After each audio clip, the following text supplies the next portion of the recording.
Alhamdulillahirrahmanirrahim. Hamdan katsiran thayyiban mubarakan kama yuhibbu rabbuna wa yarda. Asyhadu an la ilaha illallah wa asyhadu anna Muhammadan abduhu wa rasuluhu la nabiyya ba'dahu. Subhanaka la ilma lana illa ma 'allamtana innaka antal 'alimul hakim. Allahumma rabbi shrah li sadri wa yassir li amri wahlul 'uqdatam min lisani yafqahu qawli waj'alhu waziran min ahli. La haula wa la quwwata illa billahil 'aliyyil 'azim. Ibu yang saya sayangi, yang saya kasihi, yang saya banggakan, yang insya Allah dirahmati oleh Allah Subhanahu wa Ta'ala. Ibu begitu cintanya Allah sama kita. Walaupun hujan Allah tarik, walaupun hujan Allah berikan pertolongannya kepada ibu untuk meninggalkan sesuatu yang menyenangkan syahwat kita, yang menyenangkan hawa nafsu kita. Tapi karena kecintaan Allah kepada kita, Allah tarik jiwa kita ke tempat yang terang, ke tempat yang mulia, ke tempat yang Allah sukai. Dan orang-orang yang dicintai oleh Allah adalah orang-orang yang dikehendakinya. Tidak semua orang, itu adalah manusia-manusia pilihan Allah. Semoga ibu yang hadir di sini adalah pilihan-pilihan Allah yang tertinggi, yang mulia, yang insya Allah Allah dekatkan kita kepadanya. Tidak mungkin kalau jasad ini mau mendatangi tempat ini. Kalau kita melihat jasad sangat sulit, sangat payah. Tetapi karena ibu yang berjalan adalah jiwanya, maka itu jasad akan kalah oleh jiwanya, oleh cahaya, oleh keinginan bertemu dengan Allah. Kita mungkin sekarang belum ketemu makna jiwa yang ketemu Allah, tapi si jiwa sedang berjalan sekarang. Nanti akan ibu ketemu jawabannya di yaumul qiyamah nanti. Kenapa ya Allah hujan-hujan, orang lagi, aduh saya sibuk, rumah kebanjiran, aduh saya ini, tapi ibu tetap datang. Nanti akan ketemu jawabannya di sana. Dan akan ketemu sebagian jawaban itu dengan pengetahuan makrifat kita kepada Allah. Tapi kalau belum makrifat, belum ketemu. Kalau belum ketemu, belum ngerti, jalan aja. Jalan aja Bu. Kayak anak kecil, kalau nggak ngerti kan dipaksa sama ibunya. Nanti udah gede baru dia paham. Gitu. Ya. Oleh karena itu mari kita memuji serta memuji Allah dengan ucapan Alhamdulillahilladzi bi ni'matihi tatimmus shalihat. Shalawat beriring salam semoga tercurah kepada baginda kita Habibana wa Nabiyana Muhammad sallallahu alaihi wasallam. Ibu yang dirahmati oleh Allah Subhanahu wa Ta'ala, sebelumnya saya ingin mengucapkan terima kasih yang setinggi-tingginya kepada Ibu Jumiati. Kami kadang malas untuk membaca, tapi Ibu Jumiati dengan kemurahan hati membaca kami. Kata beliau berat, katanya saya di depan, ya berat. Kita lebih berat lagi kalau suruh baca. Ibu Jumiati membaca Ibu, Masya Allah. Jadi terima kasih sekali lagi ya Bu ya. Kalau yang lain nggak dibaca, Ibu kalau lagi nggak di sini emang Ibu baca di rumah? Kagak. Jadi alhamdulillah sudah dibacakan dulu ya. Kita lanjut. Nah itu intermezzo sedikit. Bagi saya membaca itu sekarang sulit Bu waktunya. Sulit sekali. Dulu saya waktu mahasiswa, waktu itu kayaknya kalau tahu sekarang saya kayak nyanyi waktu Bu. Kalau tahu modelnya sekarang, saya pengen baca kitab ini nggak selesai Bu. Kitab Sirul Asrar itu belum selesai. Kenapa? Karena saya harus nyiapin materi ini, saya harus rekaman, saya harus ke KUA, nyiapin lagi nya. Kapan saya selesai kitab ini ya Allah? Udah belum capek, tutup lagi. Besok udah dikejar lagi yang lain materinya. Masya Allah. Coba kalau dulu saya waktu kuliah ya, kayaknya nggak ada waktu yang terbuang gitu. Ini diselesaikan, ini selesai. Masya Allah. Tapi kita nggak boleh berandai-andai. Semua qadarullah. Saya ingin memberikan motivasi aja kepada ibu. Kalau ada waktu, mari kita membaca. Kalau ada waktu, mari kita berenung, baca buku apa yang bermanfaat ya, apalagi khususnya berkaitan dengan ingin mengenal Allah, baca, karena kita nggak lama lagi gitu. Iya Bu ya, berapa, ada yang 30 tahun jamin, ada yang 40 tahun, ya itu 40 tahun itu, 40 tahun itu kan sebentar. Kalau kita udah 40 ya Bu, kalau saya udah hampir 50, kayaknya apa kali ya, itu berapa puluh tahun, 30 tahun bisa nggak melahap kitab apa, buku apa gitu ya, kita tahu pengetahuan apa sehingga kita mengenal Allah lebih dalam lagi begitu. Ya Ibu yang dirahmati oleh Allah Subhanahu wa Ta'ala, pada kesempatan sore ini kita melanjutkan yaitu Maqasid al-Asna fi Sarhi Asma'ul Husna karya Imam Al-Ghazali, tentang sifat yang ke-30, yaitu al-adl gitu ya. Kemarin apa Bu? Jumat kemarin Al-Hakam yang menetapkan segala ketetapan hukumnya. Kalau sekarang al-adl yang maha adil dalam menetapkan segala sesuatu. Sesuatu itu bukan hanya hukum tentang hukum jinayat ya. Hukum itu lebih luas maksudnya di sini. Apa itu al-adl? Kata Imam Al-Ghazali, al-adlu adalah, ketika saya belajar dulu, adil itu apa sih? Menempatkan sesuatu pada tempatnya. Kebalikan adil apa Bu? Zolim itu artinya berarti tidak menempatkan sesuatu pada tempatnya. Jadi adil di sini adalah al-adlu maknahul adil. Adil itu artinya menempatkan sesuatu pada tempatnya.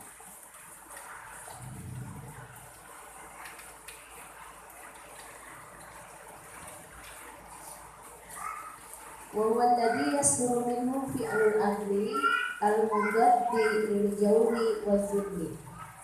Menempatkan pada tempat keadilannya, pada tempat yang sebenarnya, yang sepantasnya, yang seharusnya. Nah itu adilnya Allah gitu ya, yang tidak bertentangan dengan sesuatu yang sebaliknya, yaitu zalim. Nanti kita jelasin ya.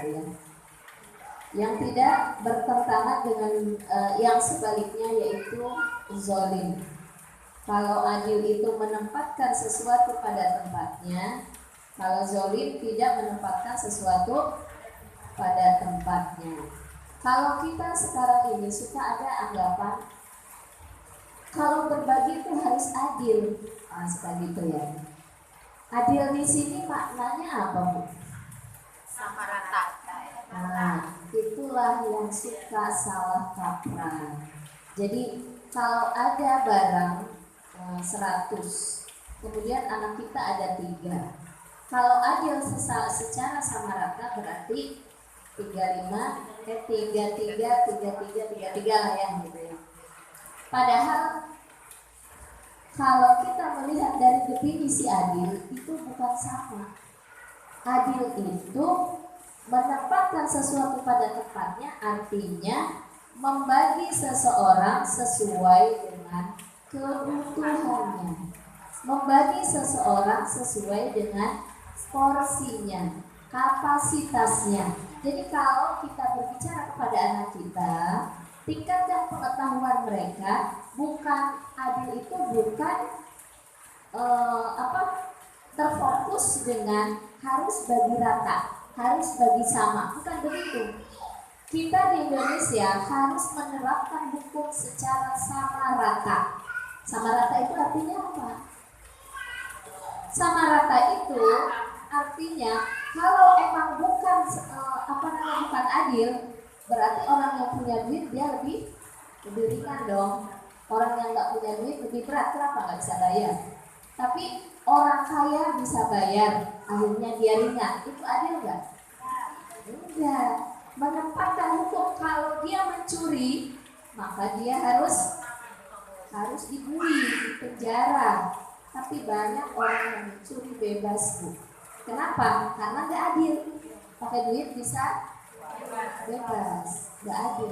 Jadi arti adil itu adalah menempatkan sesuatu porsi pada tempatnya. Kalau dalam hukum pencurian, dia mau kaya, mau miskin, nggak boleh ada perbedaan. Tapi itu ada perbedaan. Padahal harus sama rata. Itu maksudnya, Bu. Ketika dalam pembagian, kalau dalam pembagian itu disesuaikan dengan kapasitas kebutuhannya. Kalau anak yang kuliah jajannya lebih banyak, itu 30.000 ya, Bu ya. 20.000 lah. Kalau anak SMA 15.000, anak SMP 10.000 contohnya.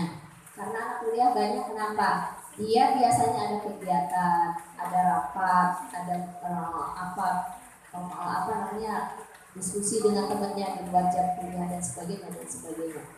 Jadi kebutuhan dia lebih banyak. Jadi adil di sini bukan berarti dalam pembagian itu sama rata.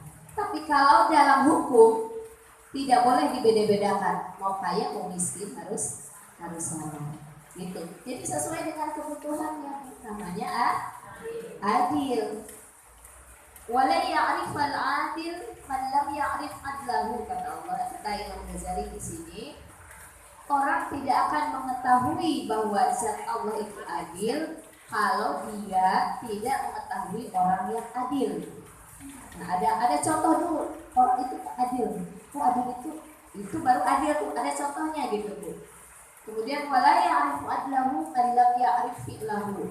Dan orang yang adil tadi tidak akan mengetahui tentang adil kalau dia tidak mengerti perbuatan adil terhadap dirinya sendiri. Gitu. Jadi kadang-kadang untuk melihat orang itu dia harus mengerti dulu mana sih bentuk sifat adil itu gitu. Oh, yang satu kan udah besar, yang satu masih sederhana, satu berarti harus diperlakukan sesuai dengan kebutuhannya. Dia harus tahu gitu, Bu, porsinya berapa, ukurannya berapa, kebutuhannya berapa. Bukan hanya sekedar bilang gitu, kalau bagi-bagi itu harus adil, harus ini. Tapi dia nggak ngerti di dalam otaknya dia adil itu seperti apa. Harus ngerti, harus paham. Jadi kita tidak mungkin bisa berbuat adil dengan keluarga kita kalau kita tidak mengerti apa itu teori adil. Nanti buat kita mengerti kepada diri kita, apa sih itu adil? Contohnya kepada saya apa? Contohnya orang yang adil itu seperti apa? Jadi ada pengetahuan di dalamnya gitu, Bu. Baru orang itu punya sifat adil. Nah, kalau di sini dikatakan oleh Imam Al-Ghazali bahwa kita berbicara tentang adilnya penciptaan Allah. Kan kita berbicara tentang sifat 99 sifat Asmaul Husna ya, Bu ya. Berarti apa sih yang terbayang dan yang akan kita ambil contoh dari sifatnya Allah gitu. Allah itu adil dalam ciptaannya. Artinya ketika Allah menciptakan manusia atau menciptakan alam raya, itu penempatannya sesuai dengan kebutuhannya. Coba Ibu lihat diri kita, maka kita akan mengerti, Bu, tentang keadilan. Kalau kita mengerti adilnya di mana sih gitu ya. Nah, contoh, kalau ketika Allah menciptakan hidup kita, bayangkan Ibu kalau hidup itu disepet di jidat, gimana, Bu?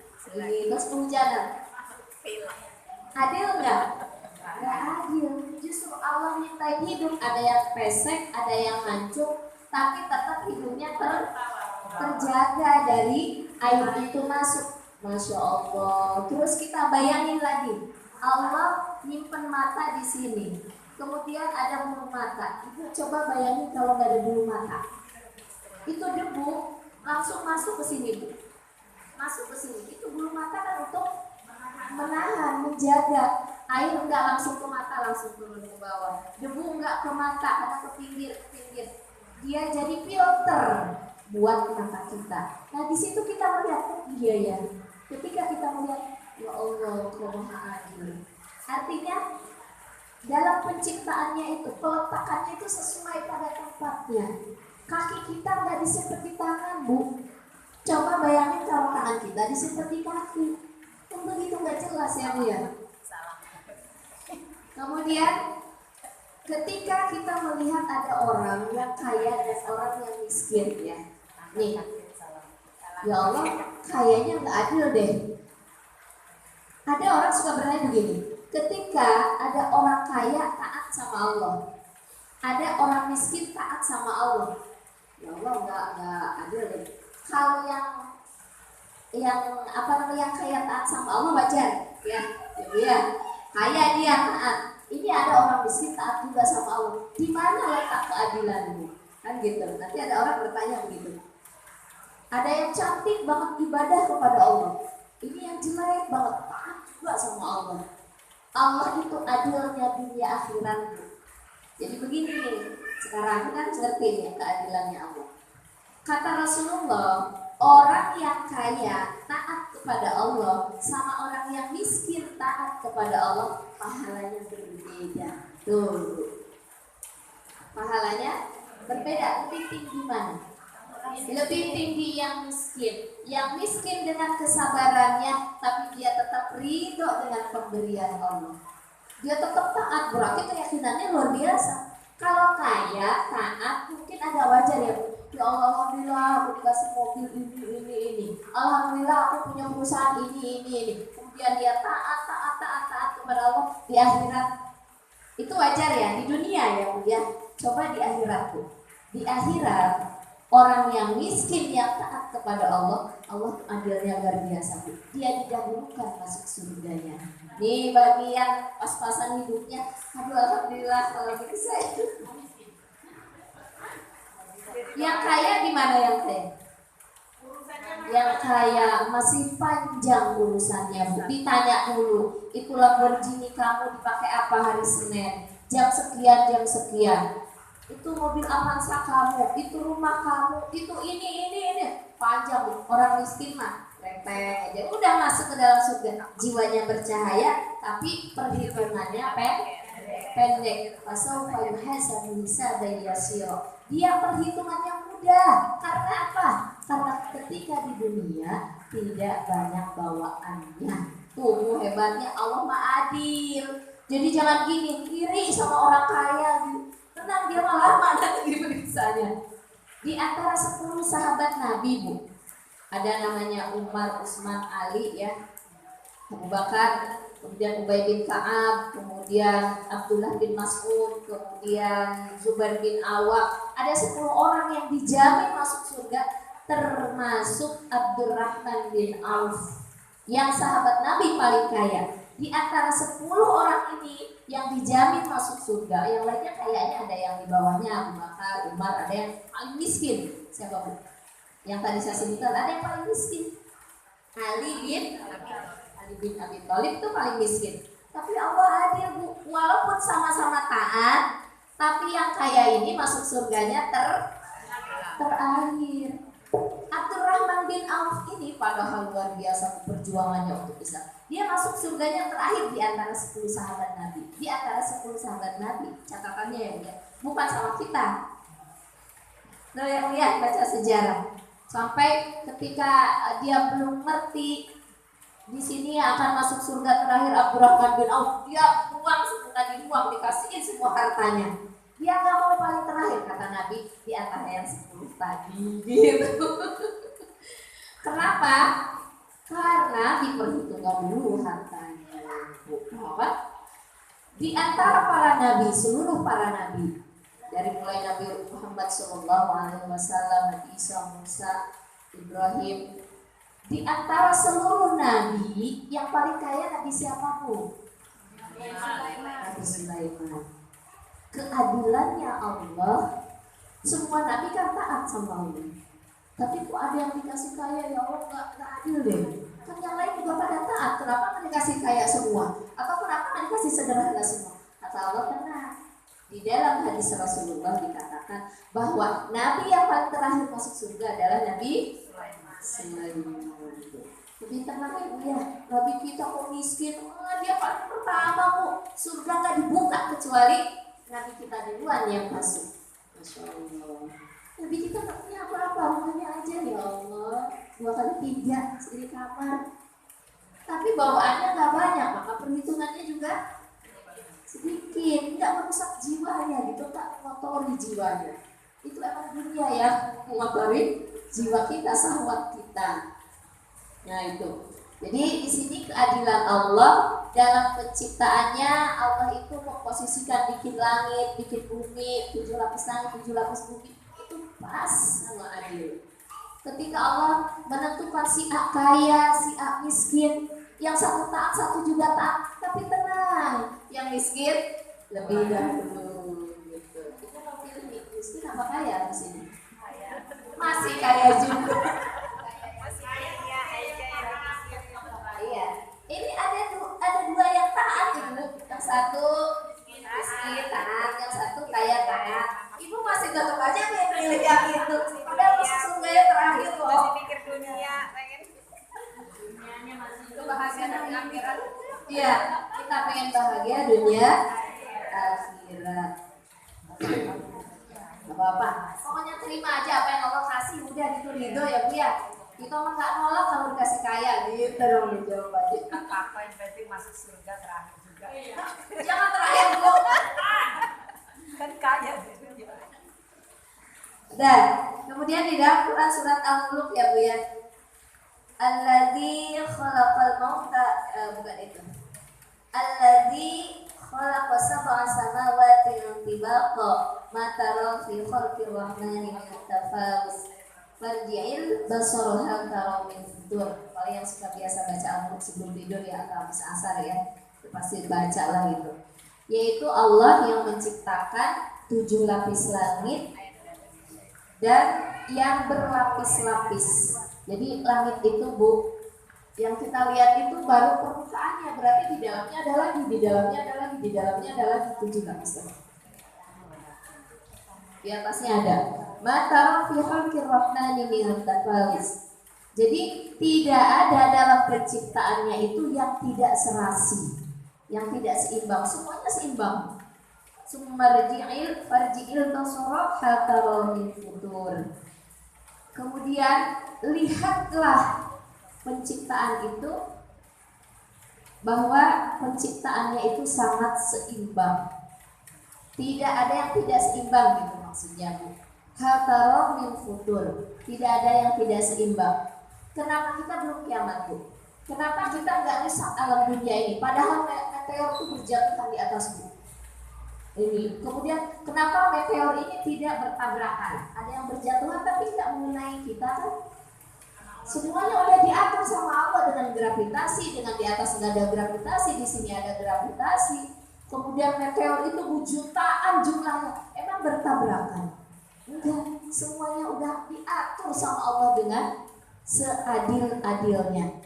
Terus Allah di sini meminta kita dalam Al-Mulk ayat 3 itu kalau kita baca Summarji'il basara, ayat keempat ya Bu ya. Summarji'il basara karwata ini, kemudian kamu ulang kembali, lihat kembali gitu Bu. Kalau belum ada rasa pengagungan kepada Allah, kata Allah, coba tatap kembali, coba pelajari kembali tentang hukum-hukum alam ini, kosmos yang ada di alam ini. Saya bilang lihatnya cuma satu ini. Coba ibu baca deh, kalau nggak datang ke ahli Meteorologi. Iya, selain meteorologi, ahli alam raya. Iya, pokoknya ahli itu ya, geofisika, antropologi, meteorologi ya. Nah itu ilmu-ilmu tentang itu, tentang kealaman. Kita kan bukan ahlinya ya Bu ya. Coba tanyain ke ahli ya Bu. Minimal kita buka Google, lihat alam raya itu. Saya pernah lihat, sering saya lihat, tapi gak apa-apa sampai sekarang karena saking banyaknya itu planet-planet. Nanti bumi itu seperti kacang hijau, nanti jadi seperti bola, di atasnya itu sebesar bola, di atasnya lagi, Masya Allah, berjuta-juta penciptaan Allah, bentuknya besarnya yang ada di atas kita. Kita itu sebesar kacang hijau. Masya Allah. Nah kata Allah, coba kamu kembali melihat Summarji'il basar. Kalau belum juga tertanam Untuk apa sih Allah nyiptain ini langit bumi? Coba kata Allah, kamu lihat kembali. Karota ini yang kedua kalinya suruh diulang lagi, Bu, supaya sampai mengerti bahwa Allah itu menempatkan ciptaannya itu benar-benar pas gitu, sesuai, walaupun dalam jumlah yang banyak gitu, tidak merusak, tidak berbenturan, walaupun jaraknya ada yang jauh, ada yang dekat, tapi semuanya terjangkau. Ibu, jaraknya kita dengan matahari berapa juta mil, Masya Allah. Tapi kan matahari itu memberikan kehidupan buat kita ya. Di bawahnya itu kan ada planet-planet yang lain gitu. Soal luar biasa. Itulah keadilan Allah. Kata Allah, lihat oleh kamu apakah ada yang tidak seimbang di antara itu semua? Bahwa hasir tasi'au wa huwa hasir, ayat yang keempat itu. Tidak menemukan sesuatu cacat dan penglihatanmu itu pun dalam keadaan payah. Jadi kadang-kadang kalau penglihatan kita mah terbatas ya Bu ya. Tapi dengan keterbatasan penglihatan kita itu tetap tidak ada cacatnya ciptaan Allah itu, katanya begitu. Iya, coba kalau kita baca Al-Mulk dipahami ini. Maksudnya apa sih ini? Harus jadi hidayah buat kita Al-Quran itu ketika kita baca. Nah ini ayatnya. Jadi kalau nggak bisa memahami Allah itu maha menempatkan pada tempatnya, saya kok belum paham. Coba kata Allah ulang lagi, perhatikan lagi, pelajari lagi, sampai tertanam bahwa Allah itu maha menempatkan pada tempatnya, atau namanya adil. Kita menempatkan pada tempatnya, adil itu Bu. Itu dalam ciptaannya. Bagaimana Allah itu maha adil pada hukum-hukumnya. Allah itu Bu, kalau ada orang membunuh harus dibunuh, kalau mencuri harus dipotong. Itu paling adil hukum itu Bu. Kemudian ada ahli hak asasi manusia yang mengatakan tidak adil, katanya ya, kalau ada orang mencuri dipotong tangannya. Ada Bu yang menggaungkan tidak adil, mungkin dari barat kah atau liberalisme lah. Nah, kemudian ada yang mengatakan kenapa harus dibunuh, kasih kesempatan dong dia hidup, katanya begitu. Padahal kalau dilihat hukum yang paling aman di dunia, yaitu negara yang aman di dunia, yang dulu zaman dulu Bu, kalau orang jualan ditinggal juga nggak ada yang gimana coba? Di Mekah. Kenapa? Dia menerapkan hukum Islam, pencurian minim, walaupun masih ada, tapi minim sekali pencurian, pembunuhan minim. Kenapa? Dia menjaga sekali kalau pembunuh harus dibunuh. Coba kalau di kita, seenaknya aja orang bunuh. Kenapa? Hukumannya 10 tahun, 15 tahun, kadang dipotong. Jadi berapa tahun? Harusnya udah dihukum mati tuh yang sekarang. Tapi lagi nego nanti berapa tahun dihukumnya? Akhirnya nyawa manusia disepelekan. Kalau menurut para peneliti kriminologi yang secara hukum Islam, padahal hukum kalau diterapkan hukum Allah itu efek maksimalnya akan lebih baik. Orang mencuri dipotong tangan, besok yang mau mencuri mikir dulu. Pertama malu, oh pasti pencuri nih kan. Kalau penjara kan dia duitnya masih banyak kadang-kadang Bu. Ada tandanya keluar dari penjara. Iya, udah gitu fasilitasnya di penjara kayak apa Bu? Nah, ya itu gimana memberikan jerat hukum. Nah, kalau hukum Allah kan enggak, kemana-mana dia malu. Kemudian cacat badan tidak bisa maksimal. Nanti orang kalau mau melakukan itu berpikirnya beribu-ribu kali. Akhirnya apa yang terjadi? Keamanan, kenyamanan, ya semuanya jadi tentram ya, sejahtera gitu. Itu hukum Allah itu luar biasa. Ketika ada orang bukan Islam yang mengatakan Islam itu adil, kenapa? Masa katanya kalau ada hukum waris, laki-laki 2 bagian, perempuan 1 bagian, di mana keadilan?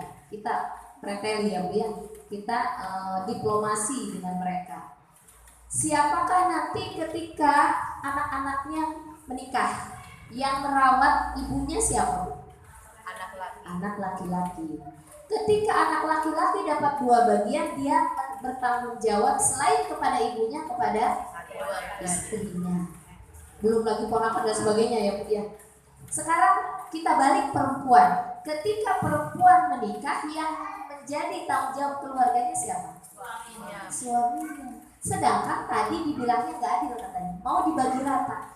Udah kalau seandainya dibagi rata, nih saya berpikir ya Bu ya, si perempuannya dapatnya sama gedenya dengan laki-laki. Udah gitu dia angkat kaki orang yang biayain suaminya. Yang suaminya kalaupun sama, kalau dibikin sama nih, katanya adil. Dia harus membiayain orang tuanya, dia harus cari nafkah buat istri dan anaknya. Berat gak Bu? Maka sangat adil Allah itu menentukan hukum buat pembagian harta warisan.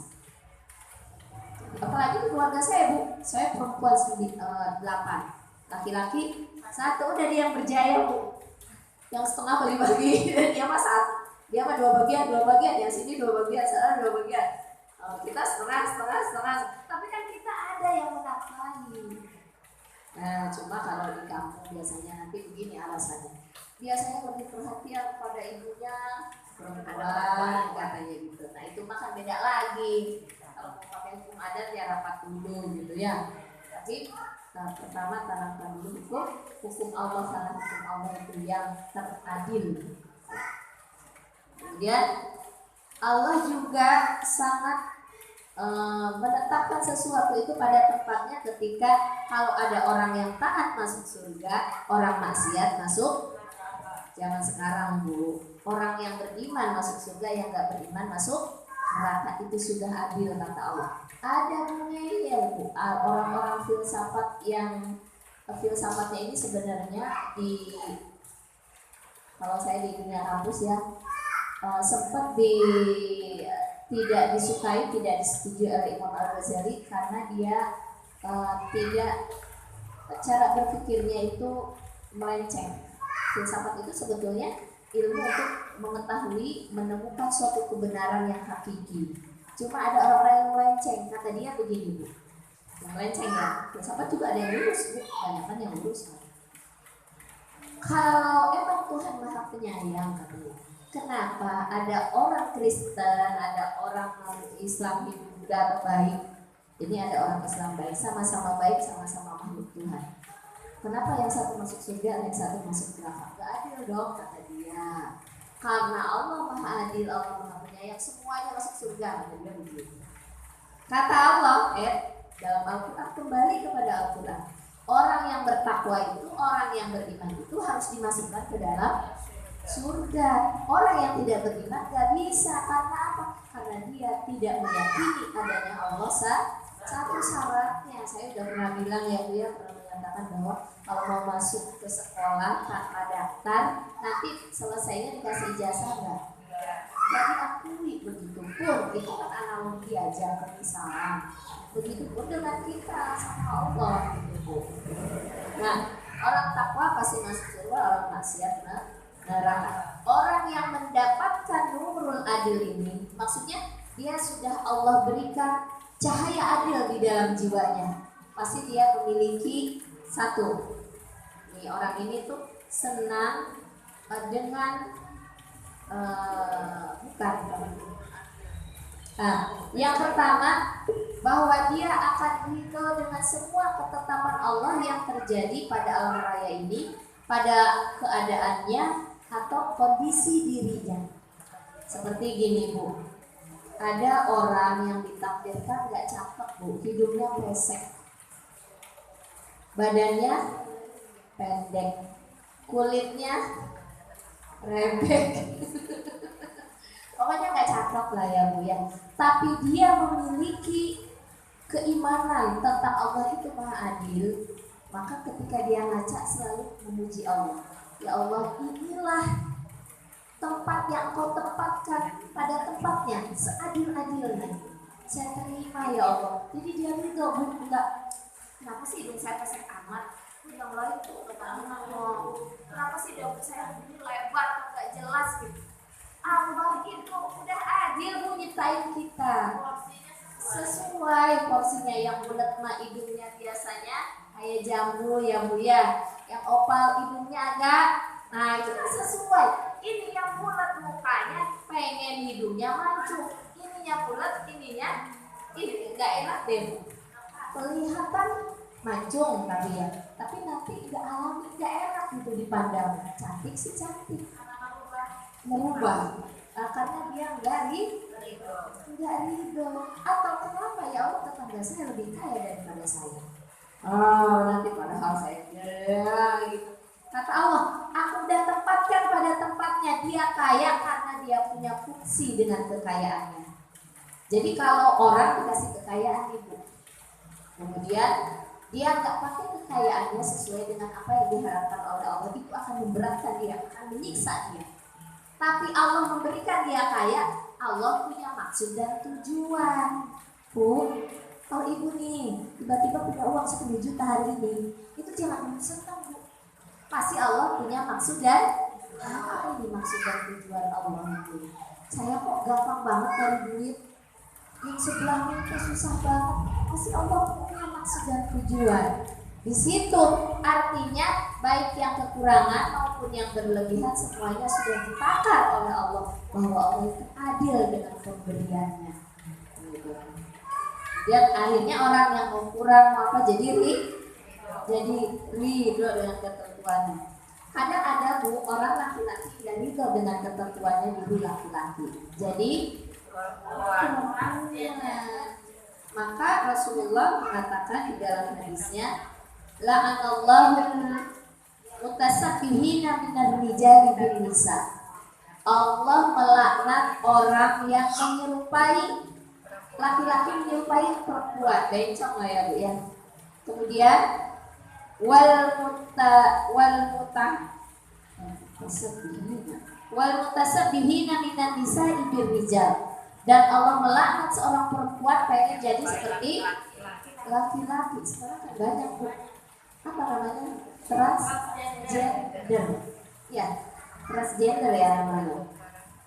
Berpindah gitu.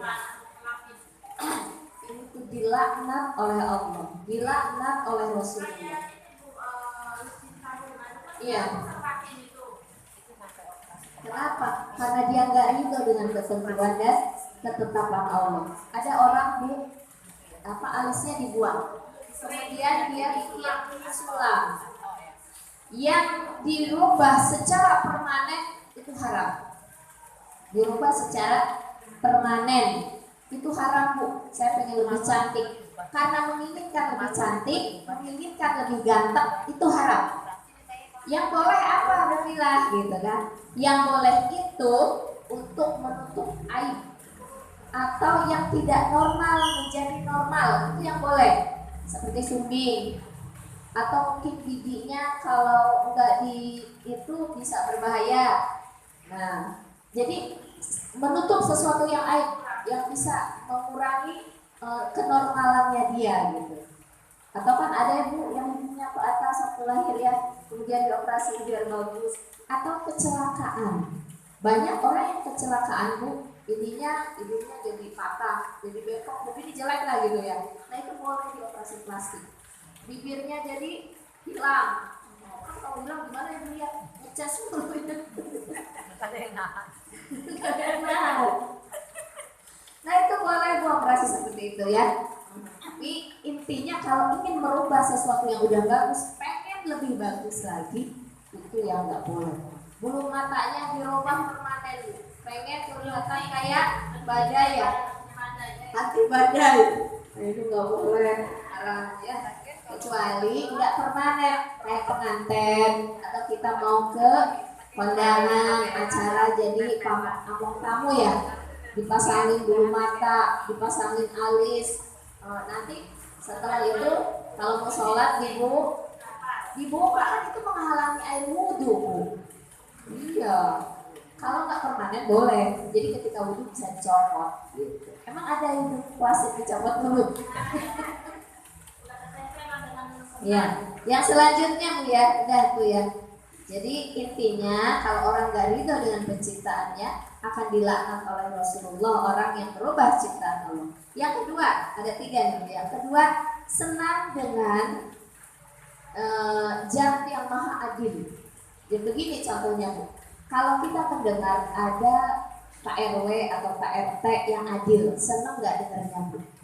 Senang ya, rakyatnya senang, RT RW-nya pokoknya semuanya normal, nyaman, aman, adil lah gitu. Kita kan senang RW-nya adil. Adil itu kan berarti sama Bu, ini dapat bansos.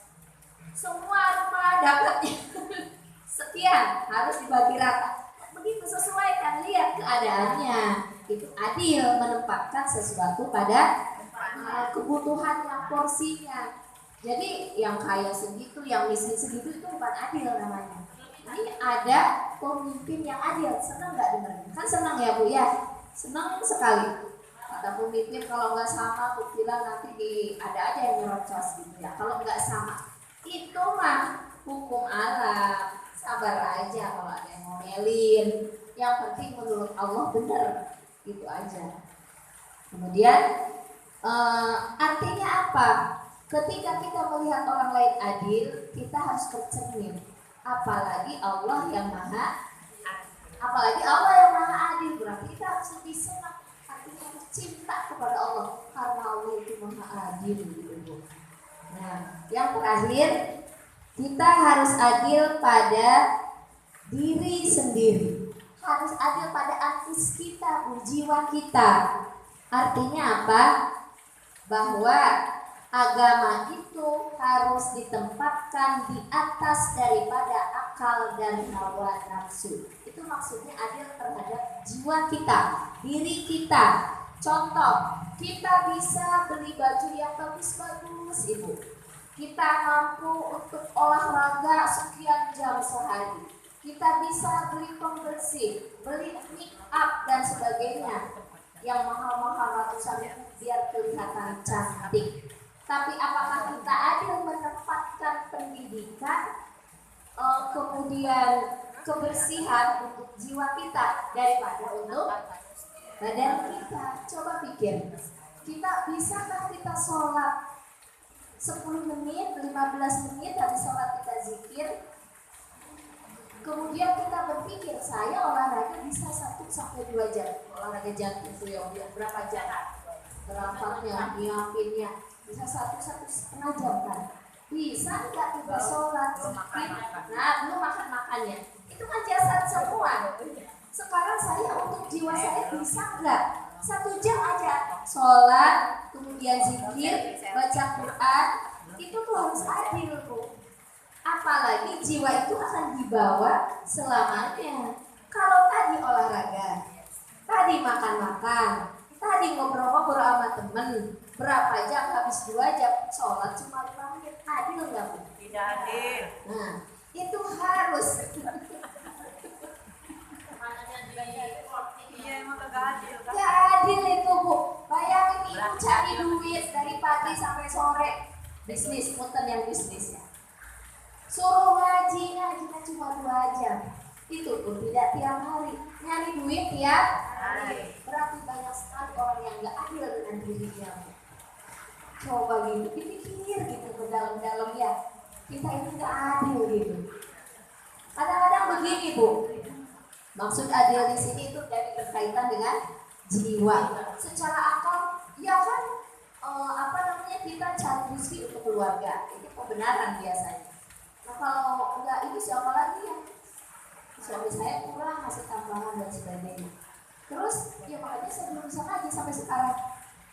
Itu berarti akalnya yang jalan, tapi agamanya ditinggalkan, dikesampingkan. Padahal namanya adil terhadap jiwa kita, diri kita adalah agama harus di atas segala-galanya. Baru yang kedua akal, baru yang terakhir syahwat kita itu kasih makan badan, tidur, kemudian nonton, kemudian santai. Nah itu kan masih makan jasad kita itu. Malah itu naik ke atas ya. Itu yang naik ke atas. Naik 1 tingkat ke atas akal, tapi ini belum sampai akal juga. Nanti akal biasanya suka benerin. Kalau kolbunya jelek, maka dia akalnya akan orientasinya jelek.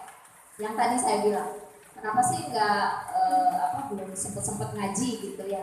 Iya ini banyak kegiatan sibuk, kebutuhan anak terus aja. Ini kan lagi punya cicilan motor, belum lagi rumah masih ngontrak, dicari-cari semua yang berkaitan dengan jasad. Iya akalnya yang mendukung.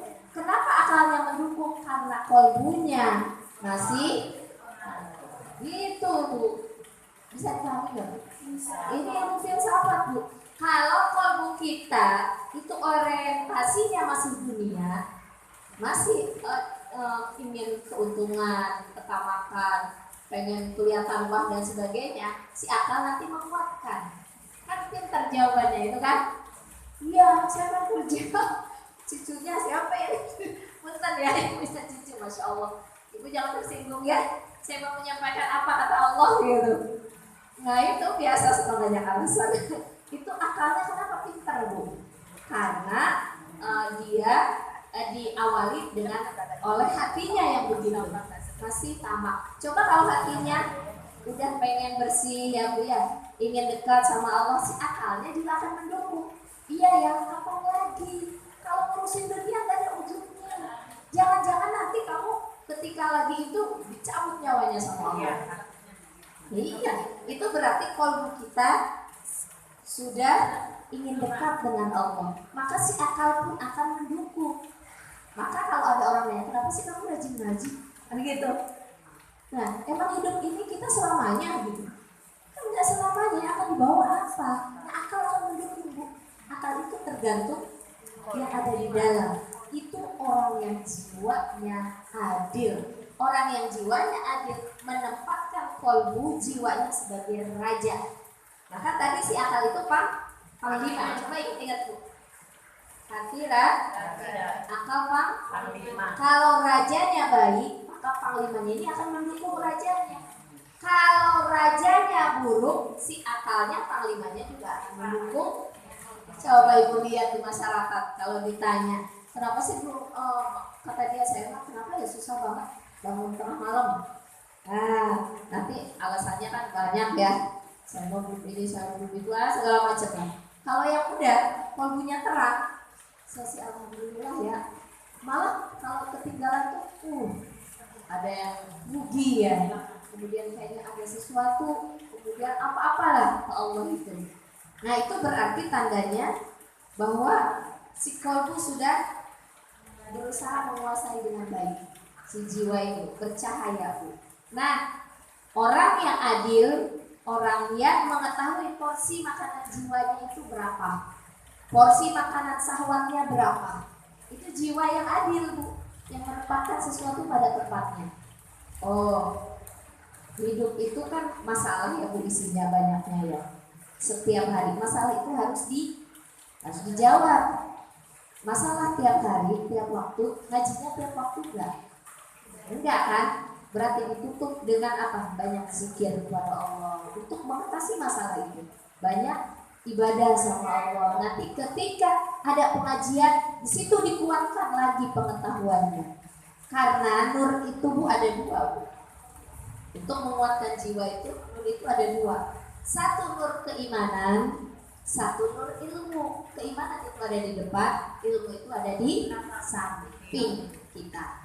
Nah, ilmu itu, Ibu coba kalau nggak ngaji, Ibu makin kuat nggak ibadahnya? Enggak kan? Karena ilmu itu cahaya emang. Maka kata Imam Syafi'i, ilmu nurun. Nanti kita akan berbicara tentang iman. Iman itu apa? Iman itu apa ya? Biar kita ngerti. Karena sudah saya sampaikan, harus ngerti Bu. Kalau hanya disampaikan doang Ibu nggak ngerti, nanti sia-sia.